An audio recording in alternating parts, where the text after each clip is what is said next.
Welcome to another doctor vlog. Tonight I'm working a night shift in the emergency department. I work in a busy major trauma centre. My shift starts at 10 p.m. and finishes at 8 a.m. and I am going to take you guys along for the ride with me. Let's get ready for work.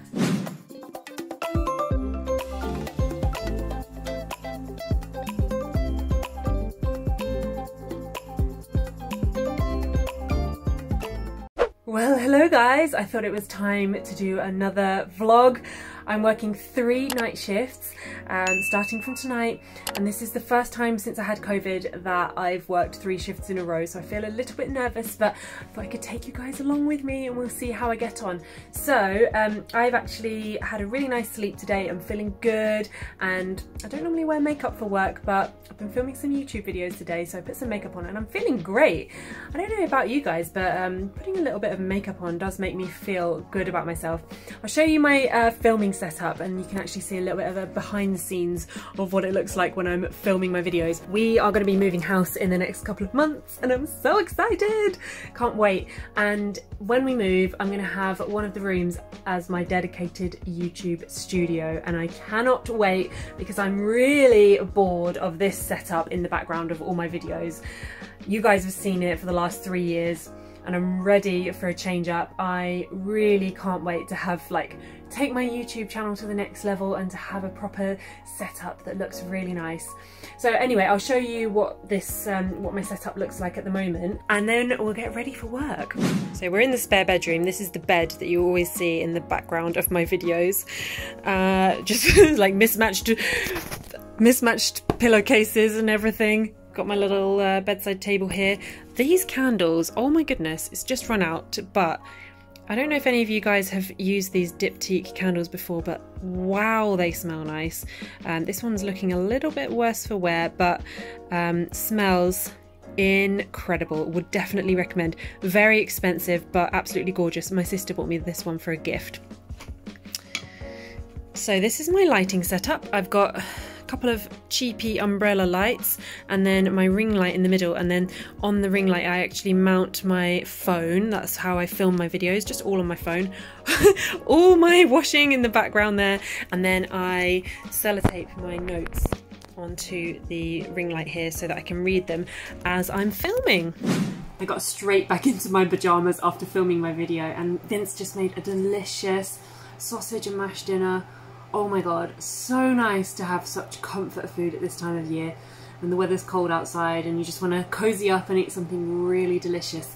So I've got about half an hour now until I need to get ready for work. So I'm going to sit at the computer and write my first draft of next week's newsletter. Writing the newsletter takes me a seriously long time. I don't think I'm a natural writer. I was never very good at writing essays at school or at uni. I always just scraped through and got the pass mark. But yeah, it's really good practice for me for writing, and I hope that you guys enjoy it. Quite a few of you have emailed me back and said that you are enjoying it, and those of you who aren't subscribed, then you can click on the link in the description box below. I write basically just little reflections of my week, things that I've been enjoying, and then recommendations of things that I would send to my friends and family anyway, books, podcasts and that kind of thing, so I hope you enjoy it. Right, time for me to get typing.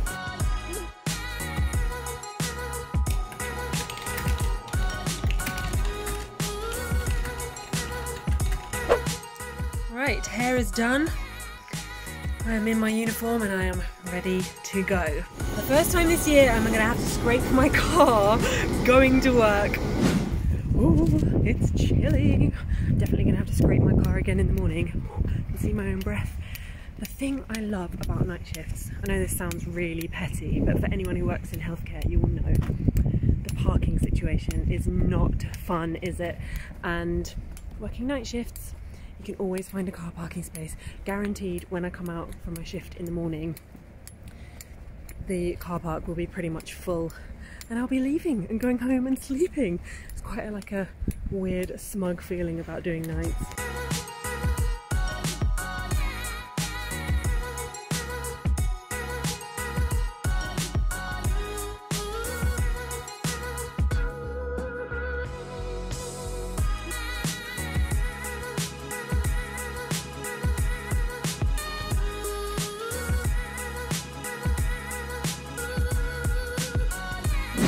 break time for me now. Best part of my shift, not just because I get to have a break and I get to eat some food, but because I get to take this mask off. Oh my goodness. It's about 3:30, 4 o'clock in the morning, and it's been really busy. I'm in majors tonight, and yeah, it's been very busy. I will catch up with you when I finish the shift.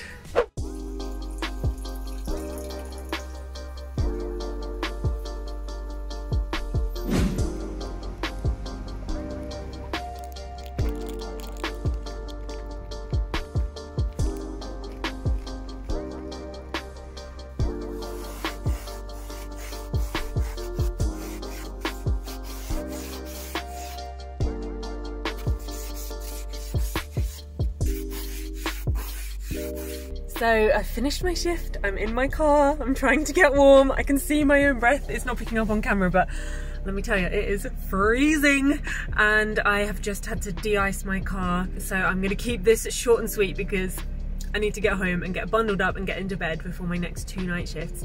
But yeah, it was a good shift actually. It was fairly steady, not too busy, but not quiet. And yes, I did say the Q word again because the shift is finished, so it's okay. So like I said, I was in majors. There are loads of different areas in the emergency department, and majors is the biggest part. I was really lucky with my patients last night. I had such lovely patients. That's the thing that I miss about being a healthcare assistant actually, is that you had a bit more time to talk to your patients and make conversation, and you don't really get that as much as a doctor, but I try and fit in the odd 5 minutes here and there to chat to patients, especially when they're elderly.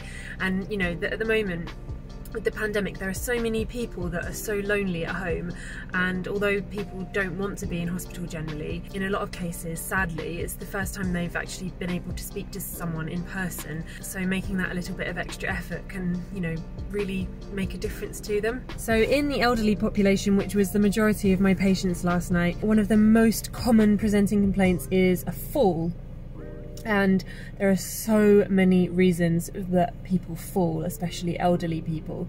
And our job as emergency department doctors is to work out why they fell, and to work out if they are safe enough to go back home, or if it would be more beneficial to keep them in hospital.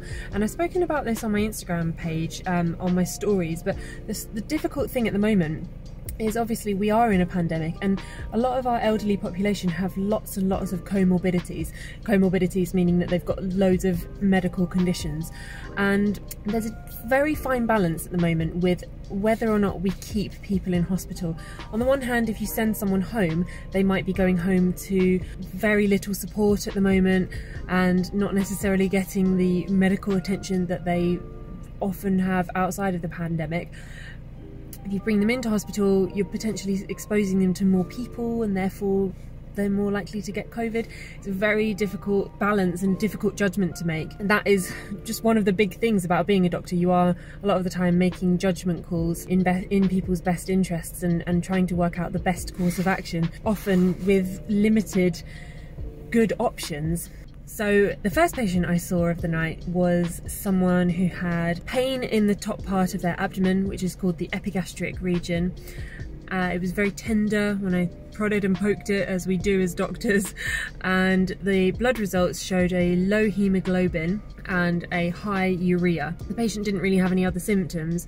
Now, there are lots of things that can cause tummy pain in the upper abdomen, and as doctors, it's our job to try and work out exactly what's causing it, and sometimes we don't.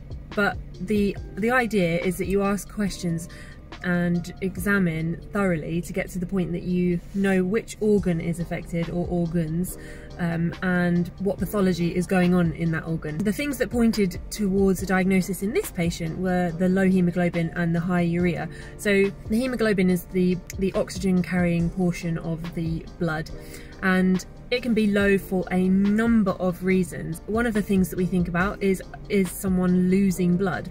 The fact that this patient had a triad of epigastric pain, low hemoglobin and high urea points us in the direction of an upper GI bleed, so an upper gastrointestinal bleed. The reason being that the hemoglobin is low because they are losing blood in their stools, so you're actually digesting that blood that's bleeding into your stomach from a vessel in your stomach that has burst.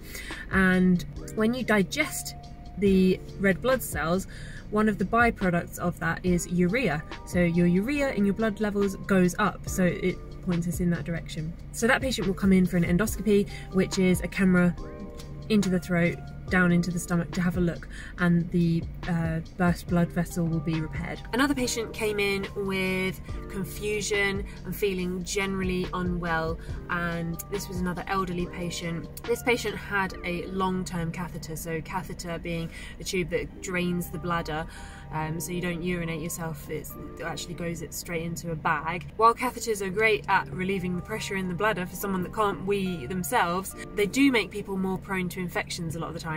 So this patient did get an infection and that was making them unwell, and quite often people become confused when they have infections, especially elderly patients, and so that this patient had presented with confusion and feeling generally unwell, and that was the cause. So we take the catheter out, change it if they need another catheter in, we put a new one in, nice fresh one, and give some antibiotics, and that patient should make a good recovery. Right guys, I did see a lot more patients, but I am really tired and I'm freezing. I need to get driving, get home and get snuggled up in bed and get ready for my next 2 night shifts. So I hope you've enjoyed coming along with me for this little night shift in the emergency department. Make sure you subscribe to my channel if you want to see more of my videos. I've got loads more vlogs about what it's like to be a doctor in the emergency department, and just other day in the life of a doctor vlogs. And guys, as always, it's been a pleasure. Hit the like button if you've enjoyed this video, and I'll catch you next time. Bye! Today's shout out goes to Emma B. Thank you, Emma, for the comment that you left on my last video. I really appreciate the support, and I clicked through and saw that you have a channel of your own. You talk about medical school and your pre-med journey, and I think that anyone who watches my channel will enjoy your videos. So go and check out Emma's videos as well, guys. And Emma, thank you for your support. I'll catch you next time. Bye!